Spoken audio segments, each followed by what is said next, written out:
سب سے تو پہلے آپ حضرات سب کا بہت شکریہ اور اللہ تعالیٰ آپ لوگوں کو صحت سلامتی عطا فرمائے۔ یہ بہت بڑی سعادت کی بات ہوتی ہے کہ انسان اپنے مشاغل میں اللہ کے کلام کو سمجھنے کی طرف متوجہ ہو۔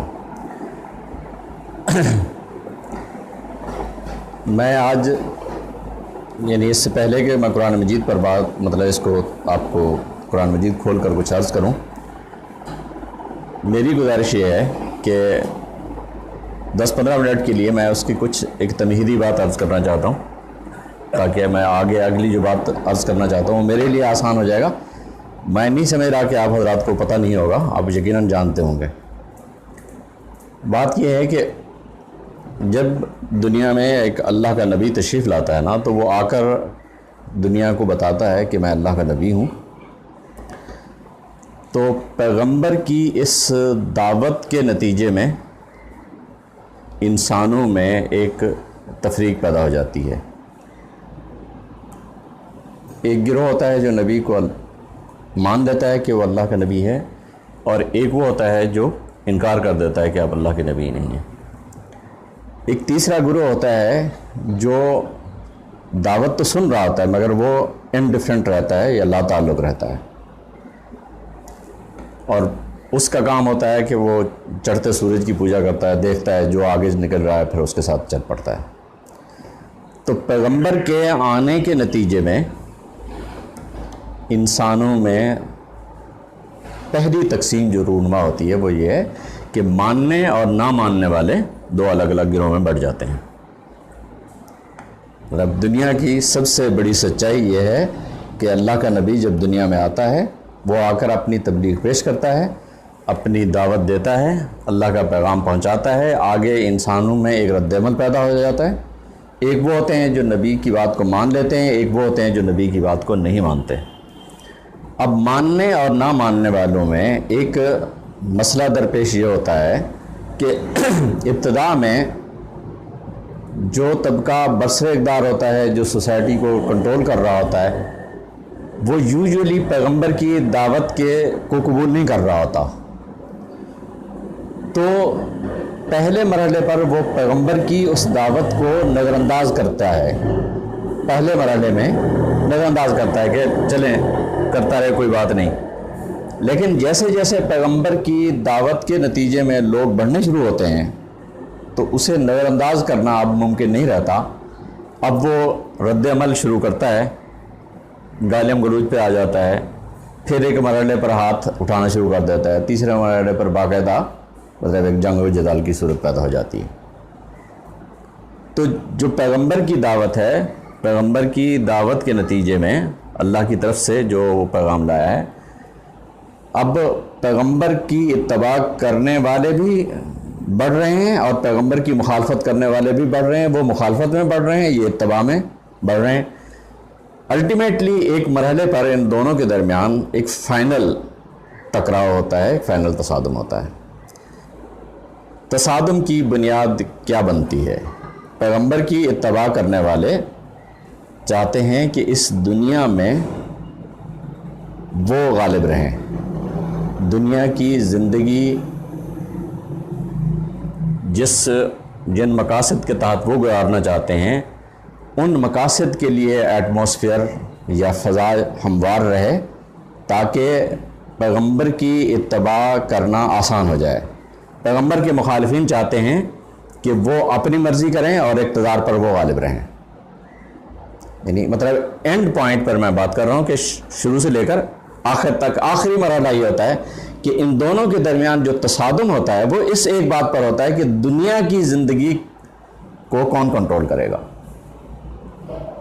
دنیا کی زندگی کو کون کنٹرول کرے گا۔ پیغمبر کی اتباع کرنے والے کہتے ہیں کہ ہم کریں گے تاکہ اللہ کے بتائے ہوئے احکام کے مطابق زندگی بسر ہو سکے، اور اللہ جو کچھ ہم سے چاہتا ہے ہم اسی طرح سے زندگی بسر کر سکیں، اور پیغمبر کے مخالفین چاہتے ہیں کہ وہ اپنے طور سے زندگی بسر کر سکیں۔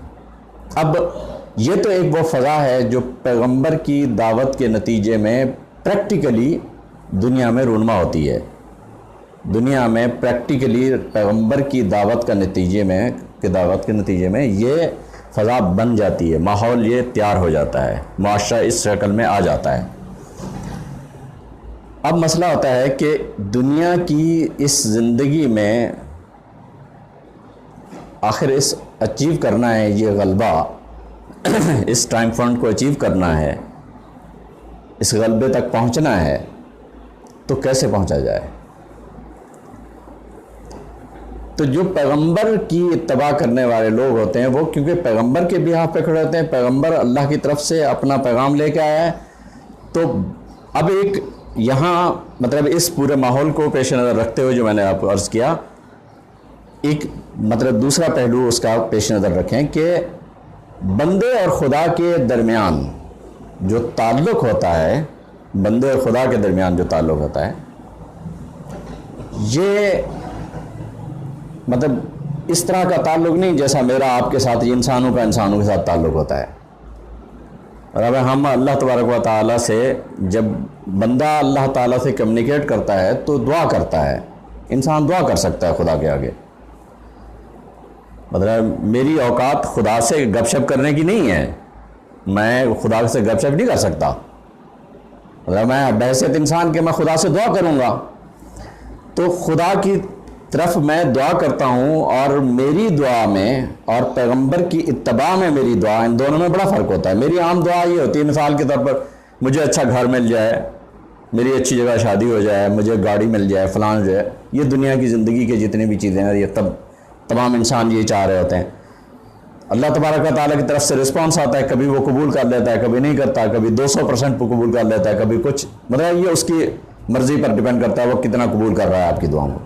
لیکن پیغمبر کی جب دعا آتی ہے، پیغمبر جب دعا کر رہا ہوتا ہے کہ یا اللہ یہ ہمارے سامنے مسئلہ ہے، ہم نے اس مسئلے میں اپنے مقصد کو اچیو کرنا ہے، تو پیغمبر کی دعا کیا ہوتی ہے؟ اہدنا الصراط المستقیم۔ پیغمبر جو دعا کر رہا ہوتا ہے، پیغمبر کی دعا کے نتیجے میں خدا کی طرف سے وحی ہوتی ہے، خدا وحی فرماتا ہے پیغمبر کی دعا، یعنی دعا کا رسپانس ہے، پیغمبر کی دعا کا رسپانس وحی کی شکل میں ہوتا ہے۔ پیغمبر کو اللہ نے بھیجا ہے، اور پیغمبر کو دعا بھی اللہ سکھاتا ہے، اور اللہ کی طرف سے اس پیغمبر کی دعا کا رسپانس آتا ہے۔ آپ نے قرآن مجید میں اگر غور کیا ہو تو سورہ فاتحہ اصلاً ایک دعا ہے، اہدنا الصراط المستقیم، اے اللہ ہمیں صراط مستقیم کی ہدایت نصیب فرما۔ اور کتاب اس دعوے سے شروع ہو رہی ہے کہ یہ ہدی للمتقین ہے۔ آپ دعا کر رہے ہیں کہ اللہ ہدایت دے، کتاب کہہ رہی ہے ہدایت ہے۔ اب آپ نے ان دونوں کے درمیان دیکھا کنیکشن کیا ہے، کہ آپ دعا کر رہے ہیں کہ اے اللہ ہمیں ہدایت دے، کتاب اس دعوے سے شروع ہو رہی ہے کہ یہ ہدایت ہے۔ آپ اس دعا کو سے باہر نکل جائیں، یہ دعا آپ کی رہے نا، پھر یہ قرآن آپ کے لیے ایک اسپیکولیٹو نیریٹو ہے، اسپیکولیٹو نیریٹو ایک نظری بیانیہ ہے۔ نظری بیانیہ کا مطلب یہ ہوتا ہے کہ اس کے اندر مطلب کوئی اگر ایسی بات آ رہی ہے جو ایک دوسرے سے ٹکرا رہی ہے تو مجھے اس ٹکراؤ کو ریزالو کرنا ہے، لیکن اگر اس کتاب کو آپ نے ہدایت کے کانٹیکسٹ میں رکھنا ہے، یہ ہدایت ہے،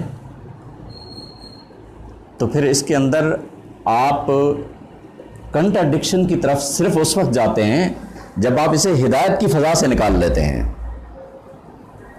آپ کی حیثیت مہتدی کی ہے، آپ وہ ہیں جس کو ہدایت دی جا رہی ہے، ہدایت دینے والا اور ہے، آپ ہدایت لینے والے اینڈ پہ کھڑے ہیں۔ ہدایت کا جو پورا ماحول ہے وہ آپ کو یہ الاؤ نہیں کرتا کہ آپ ہدایت کے اندر میم میخ نکالنا شروع کر دیں۔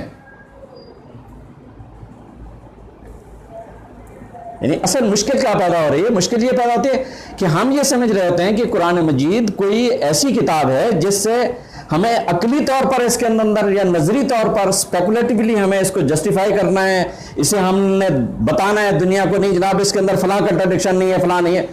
وہ اللہ کے بندو، کنٹراڈکشن تو تب بنے گی نا جب آپ اسے ہدایت سے باہر نکال لو گے۔ اگر یہ ہدایت ہے تو ہدایت کے ماحول میں رہتے ہوئے اس کے اندر کنٹراڈکشن تو کوئی نہیں ہو سکتی۔ یا تو آپ اپنے آپ کو ہادی ہدایت لینے والے اینڈ پہ نہ کھڑا کرو. اگر آپ خود ہدایت لینے والے اینڈ پہ کھڑے ہیں تو پھر ہدایت جس کو دی جا رہی ہوتی ہے وہ اس کو نظری بیانیہ نہیں بناتا, وہ اس کو کنٹراڈکٹری چیزیں نہیں دے گا. وہ جو کچھ کہہ رہا ہے اسے ماننا ہے, قبول کرنا ہے اور اسی پہ عمل کرنا ہے. اگر آپ نے اسے ہدایت میں رکھنا ہے تو ہدایت کا کانٹیکسٹ اس کا یہی ہے. ہدایت میں یہ نہیں ہوتا کہ ہدایت دینے والا آپ کو ہدایت دے. میں ایک سمپل سی آپ کو مثال دیتا ہوں. فرض کریں آپ اپنے نوکر سے کہتے ہیں کہ جناب باہر سے جا کر فلاں کام اس طرح سے کر دو. وہ آپ کی اس بیان کو لے کر اس کے اندر غور و فکر شروع کر دے, آپ کا کام ہوگا؟ میں عام سطح کی بات کر رہا ہوں. اس نے جو کہا ہے اس کو اسی طرح سے کرو جیسے وہ کہہ رہا ہے. یہ تو میں انسانی سطح پر اپنے نوکر کے ساتھ اگر کوئی بات کرتا ہوں اسے میں الاؤ نہیں کرتا. مطلب نوکر کے ساتھ میری صورتحال یہ ہے کہ میرا نوکر اگر آ رہا اس کو وہ مجھ سے بات کرے تو اس کو میں الاؤ نہیں کرتا کہ وہ میری بات پر غور و فکر کرنے کے بعد کوئی نتیجہ نکالے اپنی مرضی سے. جو کچھ کہہ رہا ہوں اسے سمجھے اور جا کر اس پہ عمل کرے. اگر آپ ہدایت لینے والے اینڈ پہ کھڑے ہیں تو آپ کا کام غور و فکر کی اور نوعیت ہے. وہ غور و فکر کی نوعیت نہیں ہے جو آپ سمجھتے ہیں کہ اس کے اندر کوئی نظری مسائل حل کرنے ہیں یا نظری مسائل حل نہیں کرنے ہیں.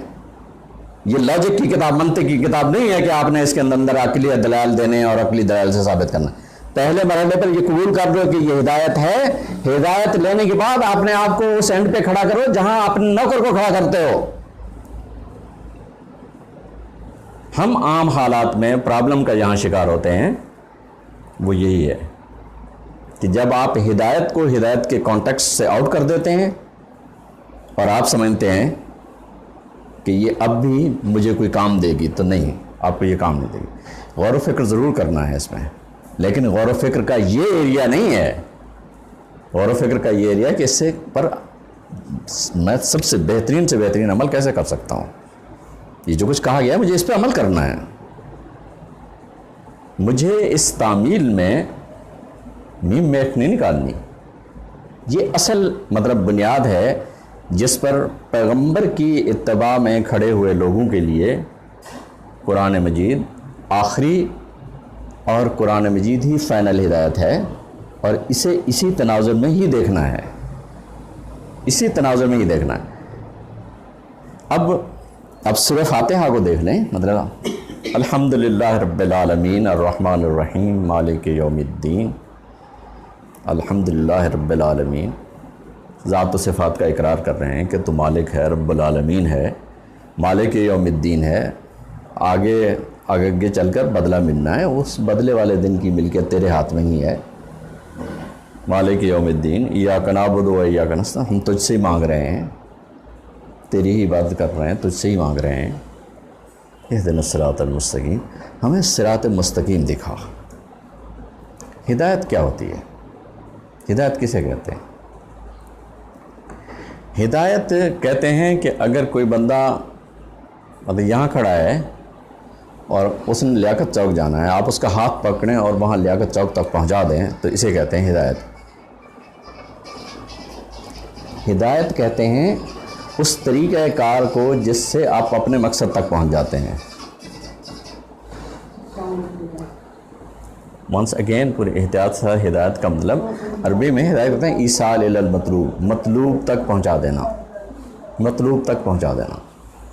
یعنی اگر آپ نے ہدایت کو پراپرلی پرسیو کرنا ہے یا کنسیو کرنا ہے تو جہاں آپ کھڑے ہیں یہ آپ کے کھڑے ہونے کی جگہ نہیں ہے.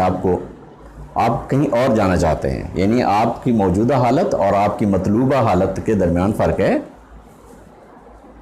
اور آپ اس کو برج کرنا چاہتے ہیں, مطلوبہ حالت کو سے موجودہ حالت سے مطلوبہ حالت میں جانا چاہتے ہیں. تو جانے کے لیے جو راستہ اختیار کیا جاتا ہے, جو طریقہ کار اختیار کیا جاتا ہے, منزل تک پہنچنے کے لیے جو طریقہ کار اختیار ہے اسے ہدایت کہتے ہیں.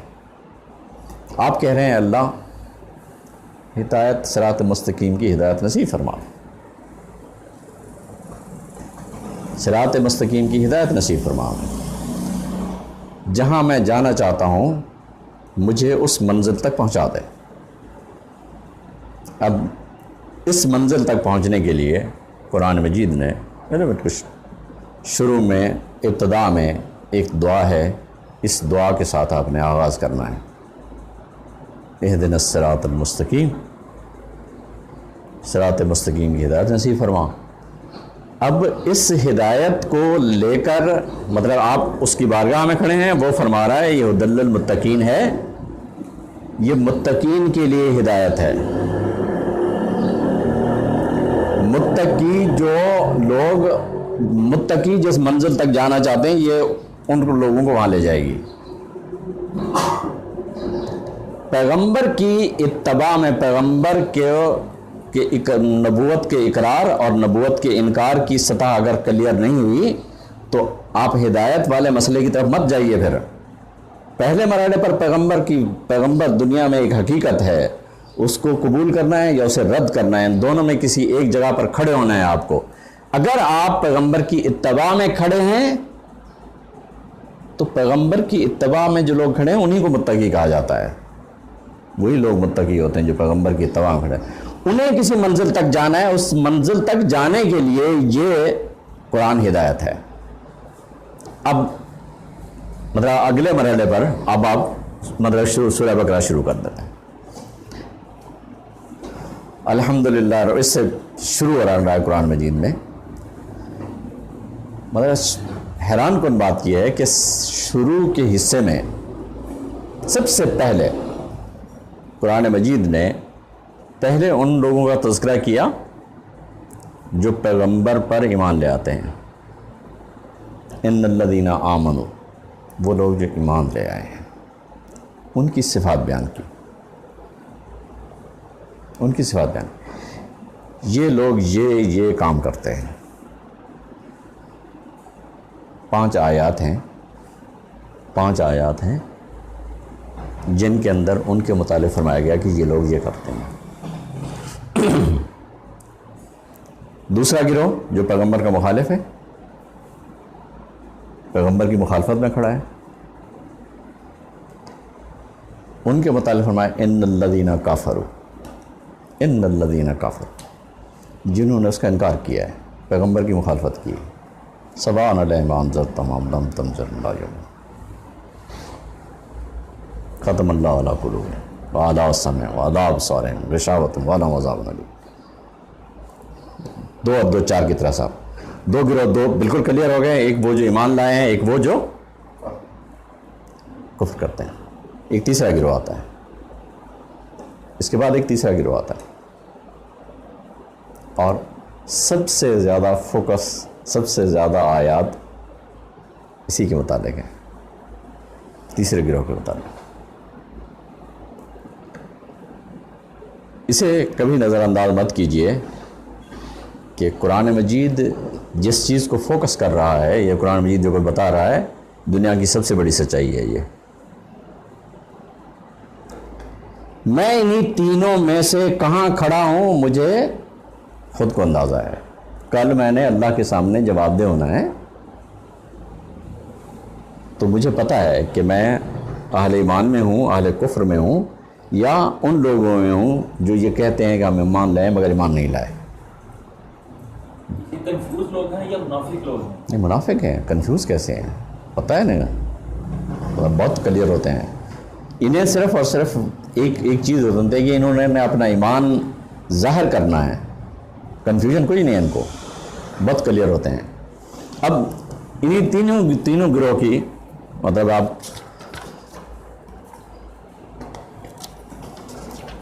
اچھا، مجھے پتہ نہیں تھا کہ ملک صاحب نے ترجمہ کیا ہوا ہے۔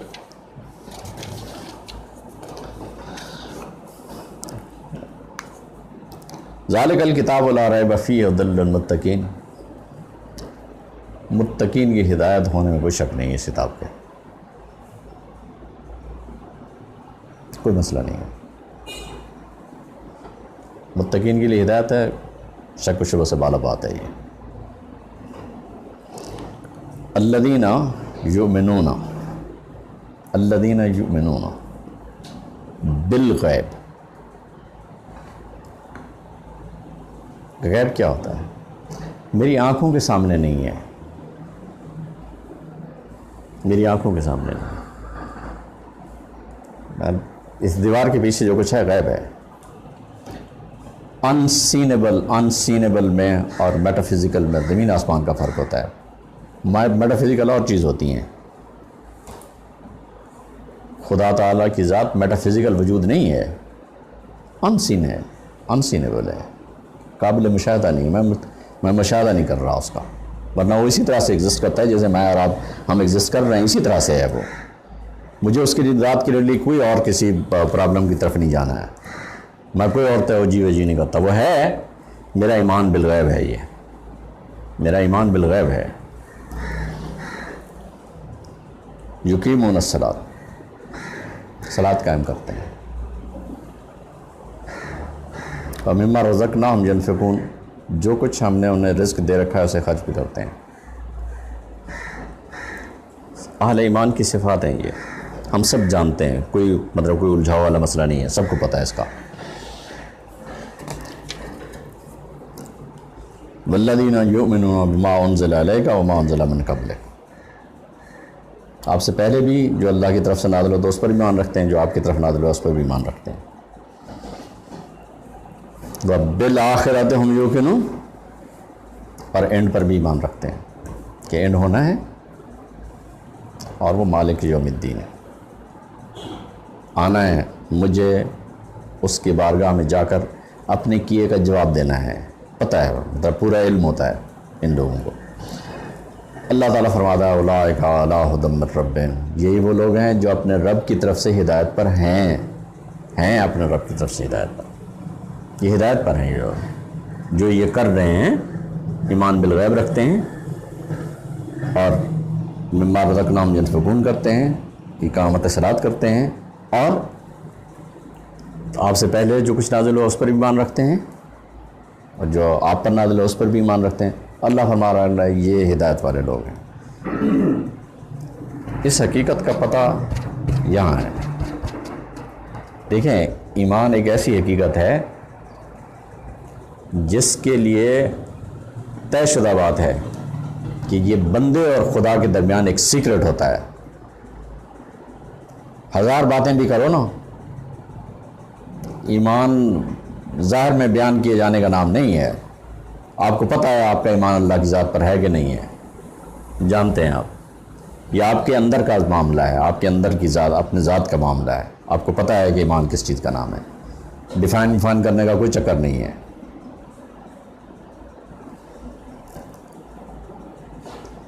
ہم المفلحون، کامیابی یہی ہونے ہیں، انہی لوگوں نے کامیابی حاصل کی۔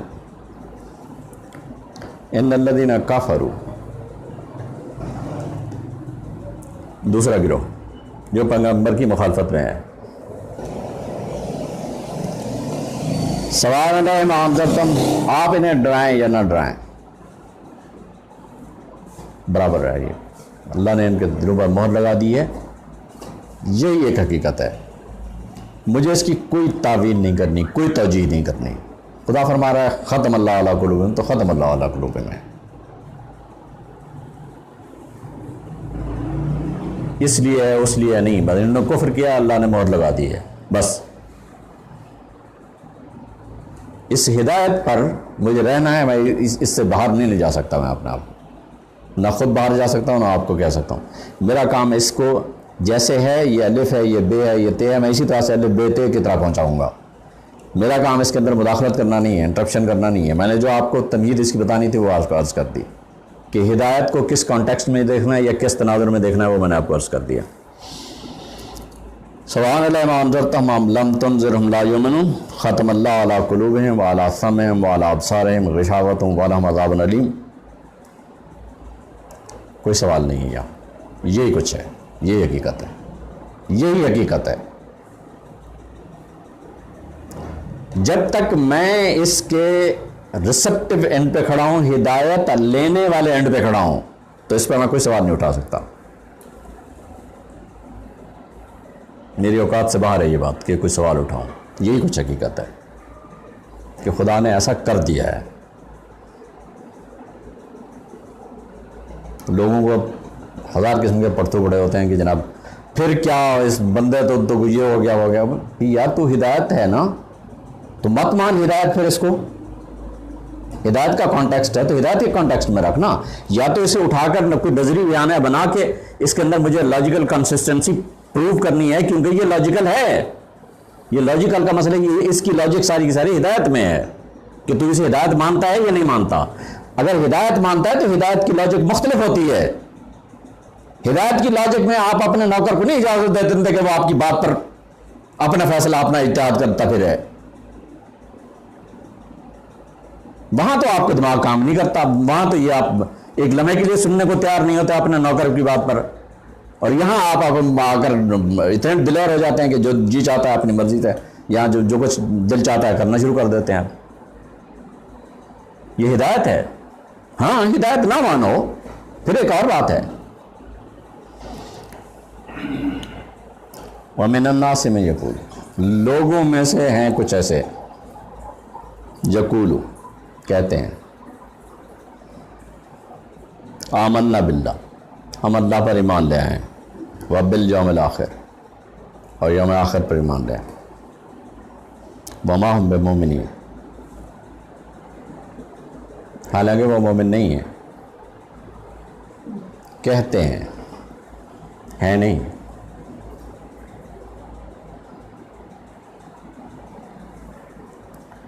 یہی حقیقت ہے، یہی حقیقت ہے، ہیں لوگوں میں ایسے، اللہ فرما رہا ہے تو سچ فرما رہا ہے۔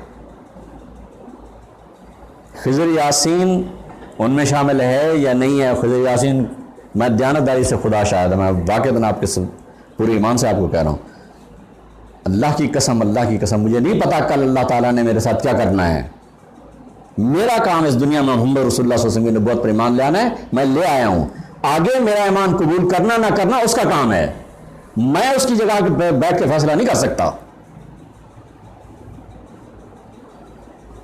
میں اس کی جگہ پہ نہیں بیٹھ سکتا۔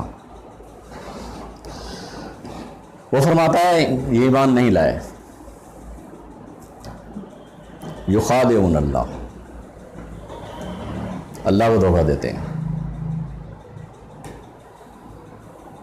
دھوکہ دے رہے ہیں، والذین آمنوا، اور ان لوگوں کو بھی جو ایمان لے آئے ہیں ان کو بھی دھوکہ دے رہے ہیں۔ یہ تیسرا گروہ ہے۔ اب آپ ان کی صفات دیکھتے چلے جائیں، 17 آیات ہیں غالباً یہ۔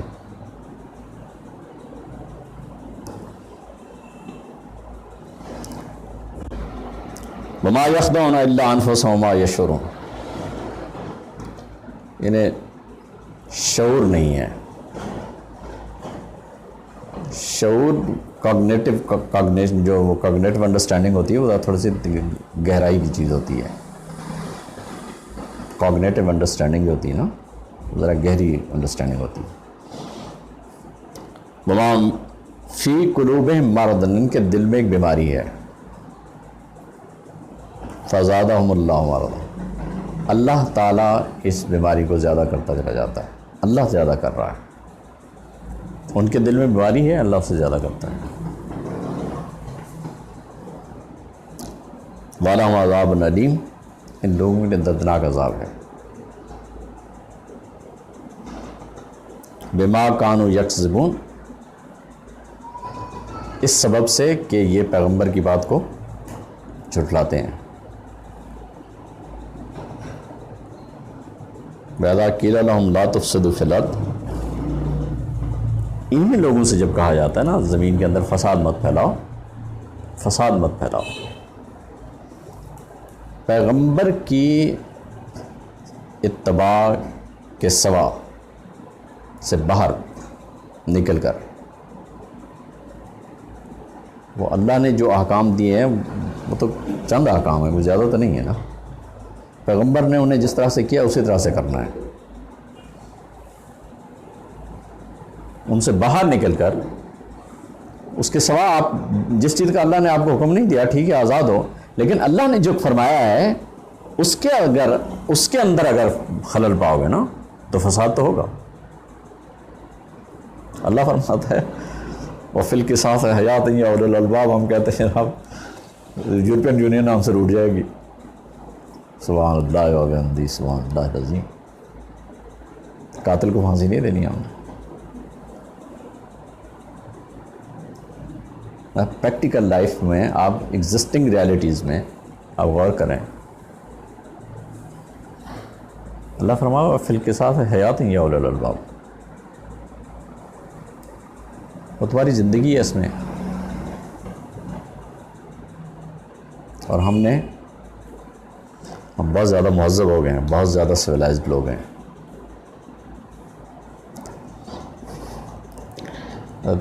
اس ریفرنس میں نہیں, ویسے میں بات آپ کو عرض کر رہا ہوں. عبداللہ سعید صاحب سے بھی میں نے عرض کیا تھا کہ ہمارے ہاں ذہن یہ بنایا ہے کہ رسول اللہ صلی اللہ علیہ وسلم پر جو کچھ اللہ کی طرف سے نازل ہوا تھا نا, اسے ایز اٹ از پر عمل کرنا جو ہے نا وہ ایک بدوی معاشرت میں ممکن تھا. جیسے ہی سوسائٹی زیادہ کمپلیکیٹڈ ہوئی ہے, سوسائٹی کے اندر نئے انسٹیٹیوٹ انٹروڈیوس ہوئے ہیں, تو اسے ایز اٹ از پر عمل کرنا ممکن نہیں رہا.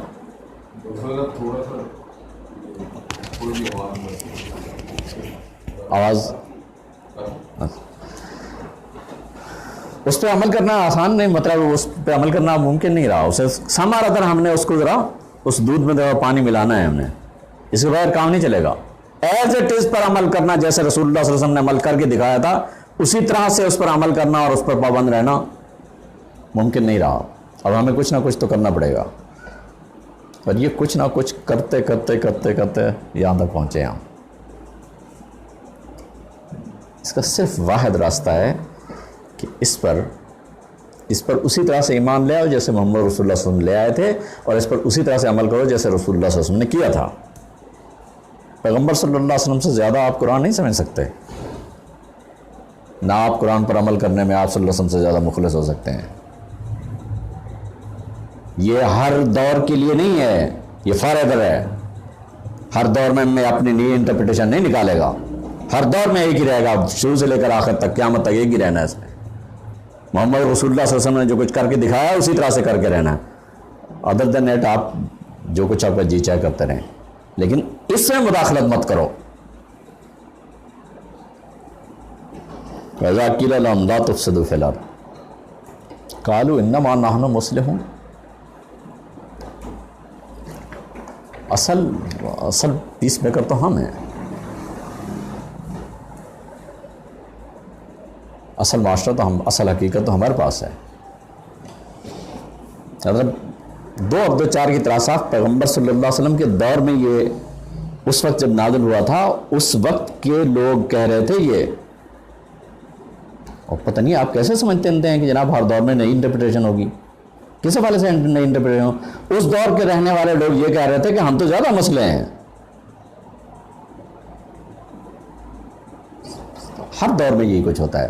پیغمبر جو کچھ کہہ رہا ہے اسے ایز اٹ از کو اون کرتے وقت منافق ہمیشہ یہی راستے نکالتے ہیں.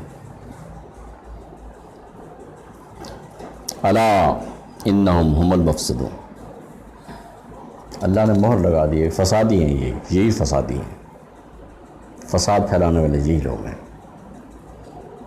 ولکن لا یشعرون, لیکن شعور سے آ رہی ہے. وَإِذَا قِيلَ لَهُمْ آمِنُوا كَمَا آمَنَ النَّاسُ, جب انہیں کہا جاتا ہے اسی طرح سے ایمان لے آؤ جیسے الناس ایمان لائے ہیں. قَالُوا أَنُؤْمِنُ كَمَا آمَنَ السُّفَهَاءُ, کہتے ہیں ہم عقل مند لوگ ہیں, ہم تو انٹلیکچوئل ہیں, ویسے ایمان لے ہیں. What for? ہمارا ظاہر ہمارا ایمان کا لیول تو بہت ہائی ہے, ہم تو بہت مختلف طریقے سے ہیں, اس طرح تھوڑا لائیں گے. ایز اٹ از کو اون کرنے میں یہ سب سے بڑی رکاوٹ ہوتی ہے کہ ایز اٹ از کو اون کرنا احمق لوگوں کا کام ہے. ہم نے تو سوچ سمجھ کے, غور و فکر, تدبر و تفکر سے ہم نے کام لینا ہے. ہم نے اپنے طور سے سوچ کے عمل کرنا ہے. اِذَا قِيلَ لَهُمْ آمِنُوا كَمَا آمَنَ النَّاسُ قَالُوا أَنُؤْمِنُ كَمَا آمَنَ السُّفَهَاءُ أَلَا إِنَّهُمْ هُمُ السُّفَهَاءُ وَلَكِنْ لَا يَعْلَمُونَ. وَإِذَا لَقُوا الَّذِينَ آمَنُوا وَإِذَا لَقُوا الَّذِينَ آمَنُوا, اہل ایمان سے ملتے ہیں, جب اہل ایمان سے ملتے ہیں.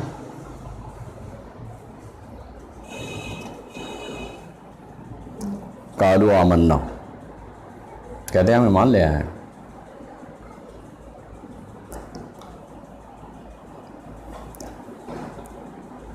فَإِذَا خَلَوْا إِلَىٰ شَيَاطِینِهِمْ، اور جب اپنے شیطانوں کی طرف جاتے ہیں، اپنے دوست شیاطین کی طرف جب جاتے ہیں تو انہیں کہتے ہیں انما نحن مستہزئون، ہم تو ان لوگوں سے ٹھٹھا کرتے رہتے ہیں. اللہ یستہزئ بہم ویمدہم فی طغیانہم یعمہون اولئک الذین اشتروا الضلالۃ بالہدیٰ. کبھی آپ نے غور کیا کہ ایمان والے 5 آیات میں ختم ہو گئے، 2 آیات میں کفر والے، یہ سب سے زیادہ ان پر کیوں اتنی تفصیل کے ساتھ آئی ہے یہ بات؟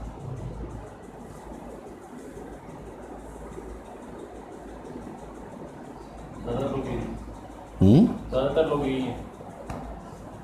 یہ ہر دور کے ڈومیننٹ طبقہ ہوتا ہے یہ، اور روش یہی ہوتی ہے. ہم تو الگ عقل مند لوگ ہیں.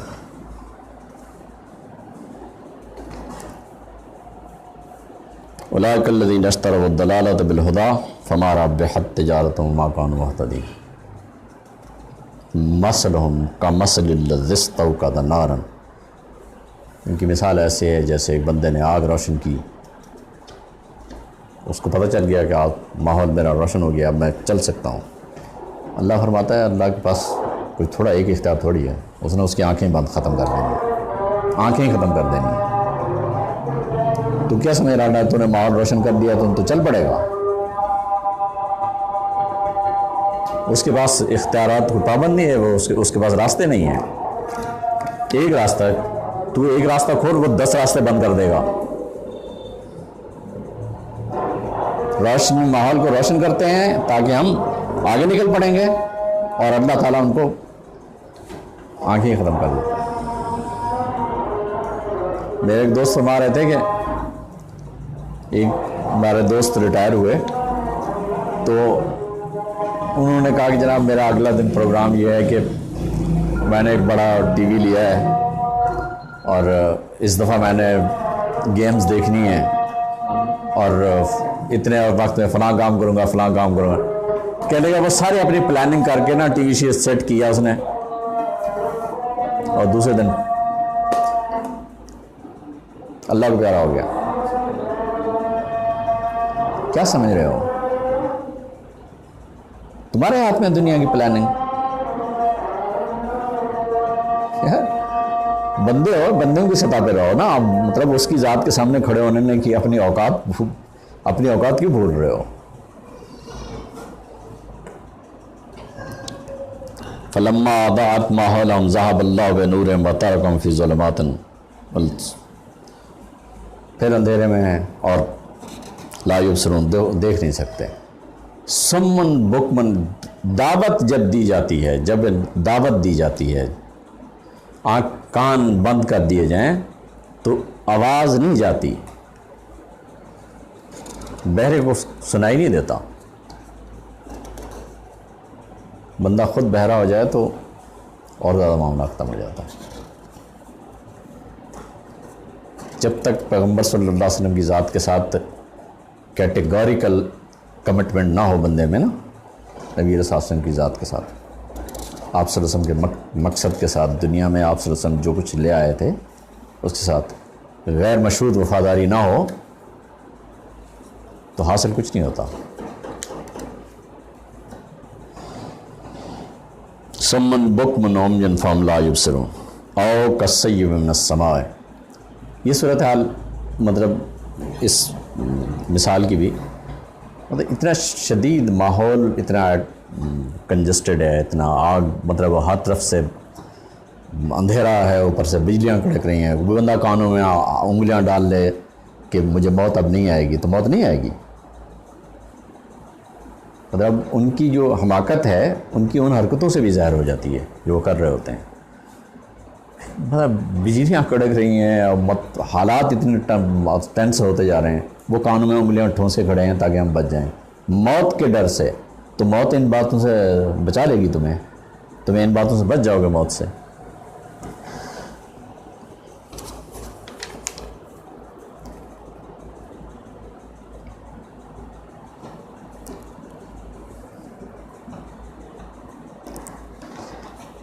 میں ایک بات آپ کو یہاں اصولی طور پر عرض کر دیتا ہوں، جو مدرسے کے میں جو لوگ نہیں پڑھے ہوئے انہیں شاید زیادہ پتہ نہ ہو ان باتوں کا۔ ان اللہ علی کل شیء قدیر، آخر میں اللہ تعالیٰ فرماتے ہیں ان اللہ علی کل شیء قدیر۔ اب دیکھیں، بیان کرنے والے کا مقصد جو ہدایت دینے والا ہے، تو آپ ہدایت لینے والے اینڈ پہ کھڑے ہیں، وہ سب کچھ بیان کرنے کے بعد فرماتے ہیں ان اللہ علی کل شیء، وہ ہر شے پہ قادر ہے۔ یہ بیوقوفی کرتے ہیں کہ جناب اس طرح سے کر دیں بچ جائیں گے، اس طرح سے کر دیں گے بچ جائیں گے، آگ روشن کر رہے ہیں، کبھی کانوں میں انگلیاں ٹھونس رہے ہیں۔ اللہ فرماتا ہے ان اللہ علی کل شیء قدیر۔ اب ان اللہ علی کل شیء قدیر جس کانٹیکسٹ میں آ رہا ہے ہدایت کے تناظر میں، دی بیسٹ ایکسپریشن ہے یہاں، جو ہر شے پہ قادر ہے، اس کے لیے کیا مسئلہ ہے؟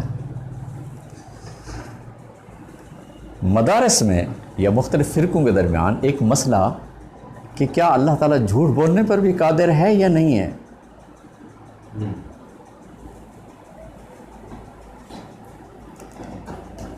اگر آپ اس کتاب کو ایک نظری بیانیہ نہ بنائیں تو یہ سوال نہیں اٹھا سکتے، ہدایت کے کانٹیکسٹ میں رہتے ہوئے یہ سوال نہیں اٹھتا۔